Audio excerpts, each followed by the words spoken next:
Hello shooter, हमारा आज का टॉपिक है effect of angles. Effect of angles shooting में बहुत ज़्यादा इम्पोर्टेंट है और ये बिल्कुल लेटेस्ट है आप लोगों के लिए। मैं आपको समझाऊंगा कि किस तरह एंगल है जो सा एक वो हमारी शूटिंग को इफ़ेक्ट करता है। उसके लिए हम छोटा सा एग्जांपल लेते हैं कि जैसे कुछ लोग वॉल होल्डिंग करते हैं, तो वॉल होल्डिंग और अगर हम एक्चुअल रेंज के डिस्टेंस के ऊपर होल्डिंग करते हैं तो दोनों में क्या डिफरेंस है, तो वो क्या उसमें एंगल का कोई पार्ट है कि नहीं है। तो आज मैं आपको समझाऊंगा कि वॉल होल्डिंग और जो हम एक्चुअल रेंज के ऊपर अगर होल्डिंग करें तो उससे कितने एंगल का इफ़ेक्ट्स हो जाता है और हमें इससे किस तरह से बचना चाहिए। हम इसको इस टाइप से समझते हैं कि जो सेंटर ऑफ द टारगेट है वो हमने 140 ले लिया कि मैं 140 सेंटीमीटर के ऊपर टारगेट का सेंटर लगा हुआ है, यानी कि ये जो हाइट होगी 140 सेंटीमीटर हो गई। अब जो डिस्टेंस है रेंज का वो 10 मीटर है।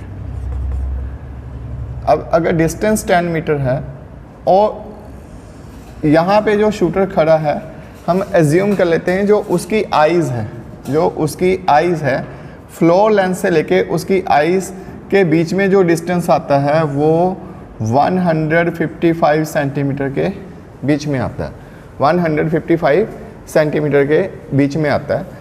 तो अगर अब हम इसको देखें, अगर ये 140 है और इसको यहाँ पे कर देते हैं हम 140 के ऊपर, ठीक है, यानी कि ये 10 मीटर हो गया और ये भी 10 मीटर हो गया और ये हमारे पास 140 सेंटीमीटर है, ठीक है जी। अब शूटर अगर यहाँ से अगर वो प्रॉपर रेंज के ऊपर, मतलब कि जो रेंज बनी हुई है उसके ऊपर अगर वो होल्डिंग कर रहा है, तो जब शूटर यहाँ से देखेगा एंगल ऑफ ए डिप्रेशन जो सा है, यहाँ से जो ऊपर से एंगल बनेगा वो जब यहाँ से शूटर देखेगा तो एंगल ऑफ डिप्रेशन कुछ और बनेगा। लेकिन जब अगर हम इसी को अगर हम वॉल होल्डिंग के ऊपर जाते हैं, तो ये डिस्टेंस 1 मीटर के करीब रह जाता है।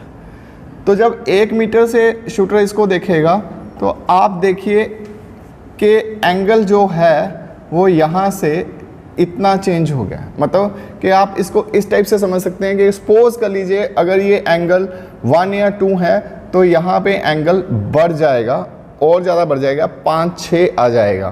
तो उस एंगल मतलब कि जो हमारी आई साइड है वो पहले दूर की चीज़ को देखने के लिए कुछ और एंगल था और नज़दीक की चीज़ को देखने के लिए उसका कुछ और एंगल हो गया है।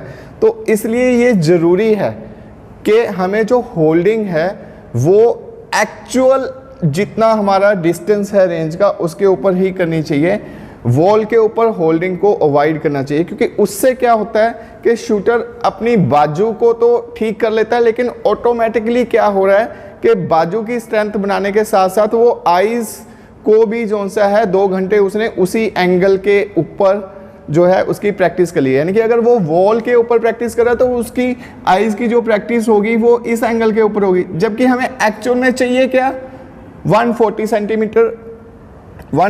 सेंटीमीटर हाइट के ऊपर जो एंगल बन रहा होगा उसकी हमें एक्चुअल में एंगल वो वाला चाहिए। तो जब शूटर चाहते हुए भी बाजू को ऊपर नहीं उठा पाएगा, क्योंकि आंख और बाजू का जो कॉम्बिनेशन है वो वहाँ पे सेट हो गया वॉल होल्डिंग के ऊपर जो एंगल बना था। यानी कि शूटर कि जो आंख और बाजू का कॉम्बिनेशन नहीं बनेगा और उसका बार बार हाथ नीचे आएगा। यही वजह होती है कि शूटर कई बार बोलता है कि सर मैंने 2 घंटे होल्डिंग करी लेकिन उसके बावजूद भी मेरा हाथ नीचे आ रहा है।